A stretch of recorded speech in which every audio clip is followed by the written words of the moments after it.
naririto ka na pala. Anong nakain mo ang aga mong umuwi ng bahay ngayon? Lola naman, kung hindi ako umuwi agad sinasabing naglalakwatsa ako. At ngayon namang umuwi ako ng maaga Nagtataka kayo. Ayaw niyo ho bang umuwi ako ng maaga? Ay nako, kung sa kagustuhan ko na uuwi ka ng maaga gusto-gusto ko. Gusto ko para may kasama ako dito sa bahay. At nang hindi na ako masyadong nag-aalala pa kung wala ka pa. Kaso, nagtataka ako. At 2:00 pa lang ng hapon naririto ka na sa bahay. Hindi ba't 4:00 pa ng hapon ang labasan mo sa school? Oh, natahimik ka. Totoo ba ang hinala ko na naglakwatsa ka lang? Ano ba? Abay, nakandaduhan na ba yung bunganga mo at hindi ka makapagsalita? Abay, ngayon lang ang oras na hindi ka nagsasalita. Ano ba? Magsalita ka na ba? Lola, kung nagsasalita ako sinasabihan ninyo akong daldalira. Ngayon naman na hindi ako nagsasalita Nagtataka kayo. Hindi ba dapat na natutuwa kayo dahil hindi na ako nagdadaldal? Ay nako, huwag mo ang ibahin ang paksa. Inililigaw mo ang usapan kilala kita. Yang pagmumukha mo, sambakol, hindi maipinta. Ano bang problema mo ha? Bakit ka umuwi ng maaga? May hindi magandang nangyari sa school, no? Uhoy. Anong nangyari? Huwag mong sabihing bumagsak ka sa klase mo at talagang isusumbong na kita sa mami mo. Hindi huwa. Ano kung gano'n ang problema mo? At maaga kang umuwi ngayon?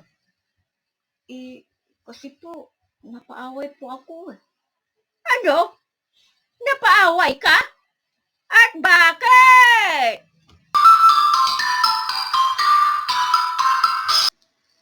Anong nangyari? Sabihin mo nga sa akin. Bakit ka napaaway sa eskwelahan, ha? Bakit? Kasi po, pinagtawanan po ako ng isa kong kaklase. Anong pinagtawanan ka? Teka. Nasaan ba yung baston ko dito? Anhin ninyo ang baston ninyo, Lola. Ano pa? Di gagamitin ko para may panghampas ako doon sa nakaaway mo. Lola.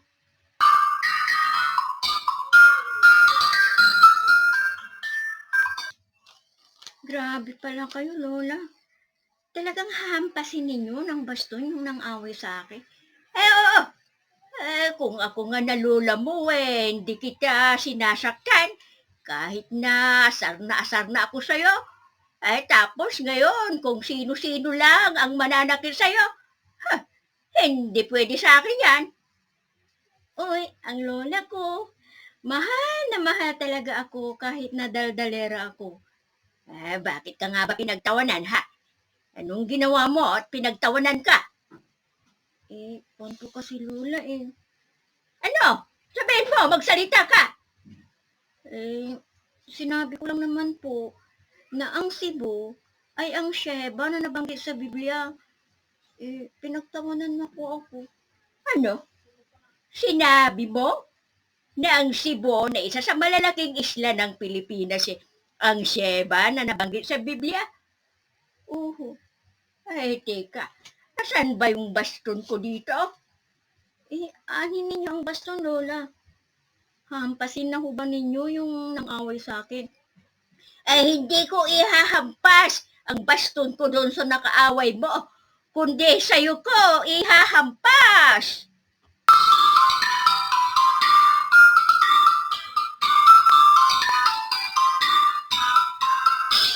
At hindi ka pala nakontento na sa akin mo sinasabi ang mga nasasaga mong mga kwentong barbero na yan. At pati pala sa ibang tao sinasabi mo. Ano ngayon ang napala mo? Di napaaway ka pa. Totoo naman po ang sinasabi ko, Lola Ay, nako. Yang pagiging daldalera mo. Yan ang magpapahamak sa'yo. Lola, bakit ho ba ayaw ninyong paniwalaan ang sinasabi ko? Dokumentado naman po ang mga sinasabi ko ah. Sa katunayan nga po may mga mapa pa nga po akong ipapakita. Kung ako nga na lola mo hindi naniniwala sa mga pinagsasabi mo. Ang ibang tao pa kaya? Ay nako, ang mabuti pa, pumasok ka sa kusina at ipagtimpla mo ako ng kape. Tinatamad po ako, Lola. Ay nako, tinatamad ka dyan. Sige na, masok ka na at nang may pagtimpla mo na ako ng kape. Ay ganito na lang po, Lola. Let's have a deal. Ay, deal ka dyan. Ipagtitimpla ko po kayo ng kape. Basta po, hayaan niyo akong magkwento tungkol sa sinasabi ko na ang Cebu ay ang nabanggit na Sheba sa Biblia. Patunay na nasa Biblia nga ang Pilipinas. Maging ang Adonai Yahusha nga po ay nabanggit. Ay, babae ka! Banggitin mo na ang lahat ng pangalan sa kalukuhan mo, ha? Wag lang ang Adonai Yahusha at talagang makakatikim ka sa akin. Hala, sige na, pumasok ka na sa kwarto, doon sa kusina at ipagtimpla mo na ako ng kape.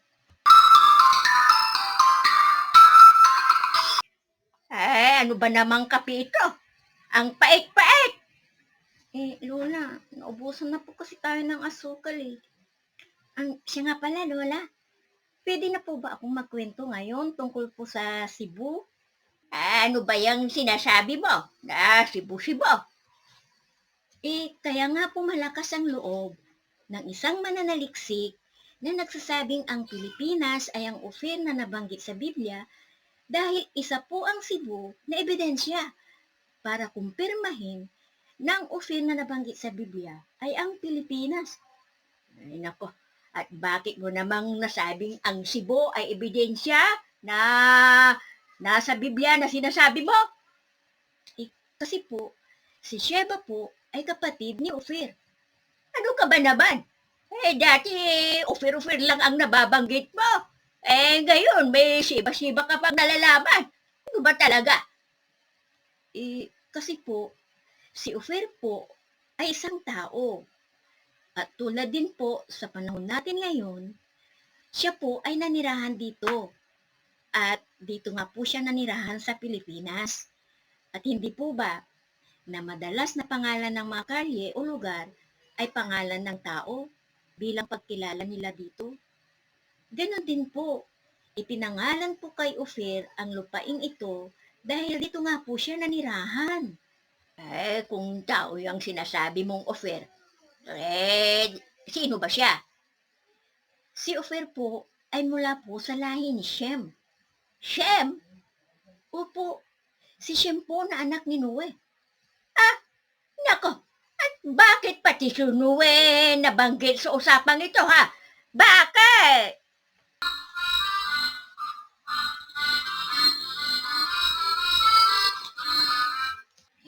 Paliwanag mo nga kung bakit pati si Noe nabanggit sa usapang ito. Hindi ho ba nagkaroon ng baha sa mundo? At ang tanging natirang pamilya ay si Noe at ang tatlong anak nito na sina Shem, Japhet at si Ham. At dahil dala po ng mga anak ni Noe ang kanilang mga asa-asawa, kaya po sila nagkaroon ng anak. Naging anak po ni Shem si Arphaxad, na ama ni Shelah, na ama naman po ni Heber. Dalawa naman ang naging anak ni Heber, sina Peleg po at Joktan. Si Peleg po ang pinagmulan ng mga lahi ng Israelita. Pero saka na po natin siya pag-uusapan.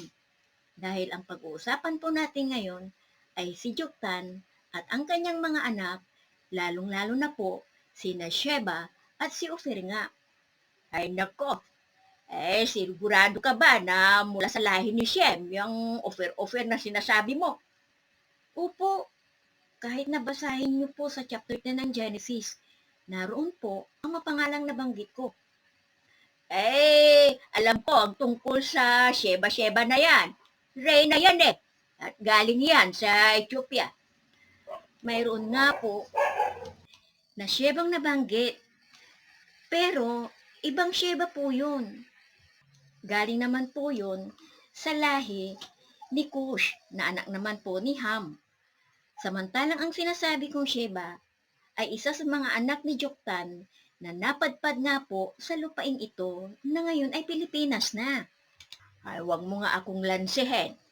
At alam ko ang tungkol sa Reyna ng Sheba na yan, nabasa ko yan. Saan niyo po ba nabasa?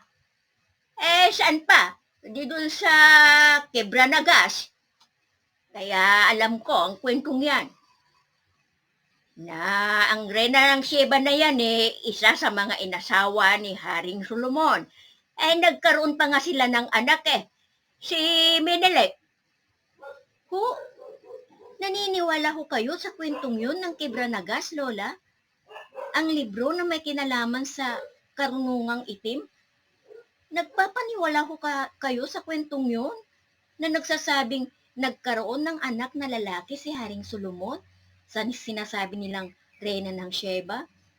Babaeng kambing po yun Ang ibig ho ba ninyong sabihin sa dinami-dami ng naging asawa ni Haring Solomon, 700 nga po ang tunay niyang asawa at 300 naman po sa mga alipin niya, ay papatol pa rin po siya sa isang babaeng kambing? Hello, Lola? Wala na po yata sa tamang pag-iisip ang nagsulat ng Quebranagas na yun Pwede po ba yun? Na sa isang mahigit 1,000 naging asawa at naging babae ni Haring Solomon, makikipagnaig pa ito sa isang babaeng kambing? Palibhasa po may kaalaman po sa karunungang itim ang sumulat ng Quebranagas.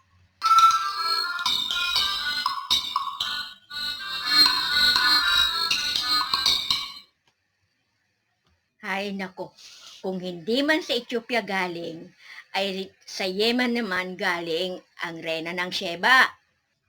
Lola, meron pong isang patunay at magpapatunay na ang Pilipinas po ay Ophir dahil na rin po sa galing kay Adonai Yahushua. Ay nako, sinasabi ko na sa'yo, huwag mong idadamay ang pangalan ng Adonai Yahushua sa mga kalukuhan mo. Pero Lola, paano hindi ko babanggitin? Sa kanya nga po galing ang mga salitang yun At saan? Saan? Saan sa New Testament yung sinasabi mo, ha? Saan? Sa Matthew po. Sa Matthew 12:42, ang sabi po doon, sa araw na yon, sasaksirin ang Reyna ng Sheba laban sa lahi nito. Naglakbay siya mula pa sa dulo ng daigdig upang masaksihan ang karunungan ni Solomon. Kita nyo na, nabanggit po doon ay dulo ng daigdig. Ayon pa nga po kay Eratosthenes ang ibig sabihin ng dulo ng daigdig sa salitang Griego ay perasge, nang ibig sabihin ay pinakamalayo, hangganan, katapusan, gilid, sa mga pinakamalayong lupain at dulo ng daigdig. Alam ni Eratosthenes na mayroong isang dagat na lampas ng Ethiopia at Yemen na tumutuloy sa India at sa mga pulo sa dagat Pasifiko. Ang Ethiopia at Yemen ay hindi pinakadulo ng daigdig. At sino naman yung sinasabi mong Eratosthenes? Si Eratosthenes po ay isang Griego na gumawa ng mapa na tinatawag na Eratosthenes 276 taon po bago ipanganak ang Adonai Yahushua. Siya po ay pantas sa matematika, geografiya at astronomiya. Ha? Opo, Lola. At maliban po kay Eratosthenes, ay mayroon ding isa pang pantas na kumikilala rin na ang mga isla sa dagat Pasifiko ay dulo ng daigdig. At sino naman yung sinasabi mong pantas, ha? Ay naku, Lola, kilala niyo po siya. Sino nga? Si Ptolemy po. Si Ptolemy na pantas ng matematika, astronomiya, geografiya? Opo, si Ptolemy po na kilala rin po sa kanyang mapa 200 AD. Ha? Opo, hindi lamang po yan. Dahil kung babalik po tayo sa sinasabi sa Biblia, ay 3 taong balikan ang paglalakbay. Eh, 3 taong paglalakbay? Oho, 1 taon at kalahati pagpunta ng Ophir at 1 taon at kalahati naman po pabalik sa Israel. Eh, bakit ang tagal? Eh, sa Amerika nga eh, 2 araw lang eh. Eh, siyempre po, eroplano na po ang gamit ng mga tao ngayon eh. Eh, noon po, hindi mo ba sasakyang dagat na walang gasolina at walang makina ang gamit sa paglalayag? Ha? Ulo na. Kahit hindi maaring ang Ethiopia at Yemen dahil parehong malapit ito sa Israel. Kumpara po sa Pilipinas na 3 taon ang gugugulin sa paglalakbay. Ay, lagi mong sinasabi ang Ophir ay nasa Biblia. Ano ba yan? Ang Ophir po ay grupo ng mga isla sa dako pa roon ng Indiano na 3 taong balikan ang paglalakbay papuntang silangan, unang silangan ng Asya. Maging ang kayamanang nabanggit nga po ay wala sa Ethiopia at Yemen eh. Oh, Lola, natahimik po kayo.